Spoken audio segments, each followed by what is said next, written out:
and I have been at the call center since its inception, which was 7 years in the summer. I am Tina Wilder with the Mental Health Association of East Tennessee Call Center.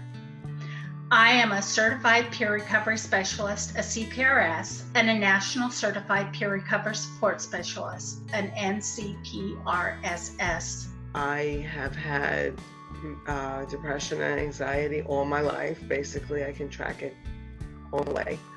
And I am currently on medication and go for therapy, and work very proactively and diligently in my recovery.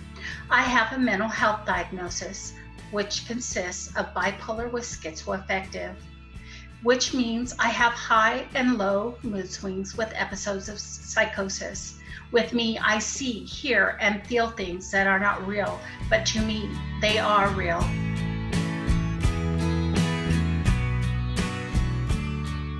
I've searched for help at different times in my life, but I didn't know how to ask for it when I was younger, and I didn't also get the same reception that I get today.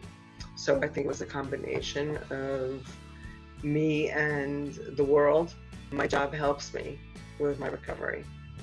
It took a combination of events for me to realize I needed to reach out for help. I was diagnosed with bipolar schizoaffective.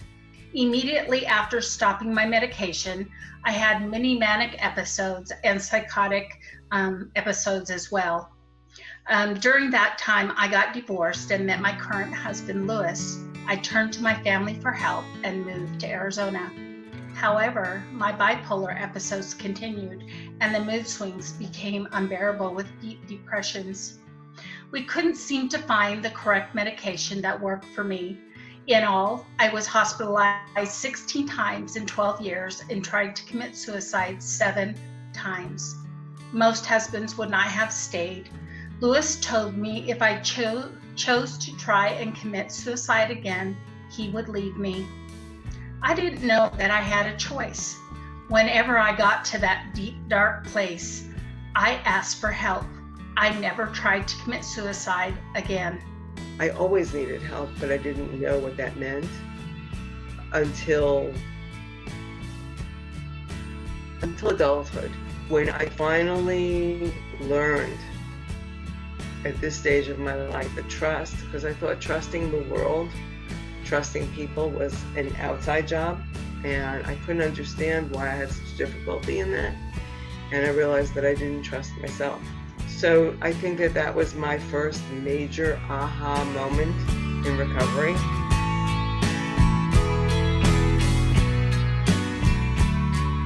That this has been, all my life I've had dogs. Very few times in my life did I not. And I think animals are the best, most underpaid therapists in the world. But for my mental health, I like to walk, I like to read, I've always liked writing poetry. This is what I did to heal. I started journaling and I started listing the things that seemed to trigger my episodes. I had begun some relaxation techniques, including meditation, to calm myself in those situations. I also began to understand when an onset of an episode was coming. In 2010, I met Ben Harrington at the Mental Health Association of East Tennessee, NHAET. I was quickly connected with people and programs such as WRAP, the Wellness Recovery Action Plan, and peer support, which would support my recovery efforts. In July 2015, I was hired at MHAET Call Center, where I'm helping people to have hope in their own recovery process. I understand from experience why people with a mental health diagnosis might want to shut themselves off from the world, but I encourage them to reach out for help instead. I encourage my callers to educate themselves, to seek out people in the mental health field. I am very different from the person who repeatedly tried to end her life from the agony of mental illness. I am proud to say I am the evidence that recovery is possible.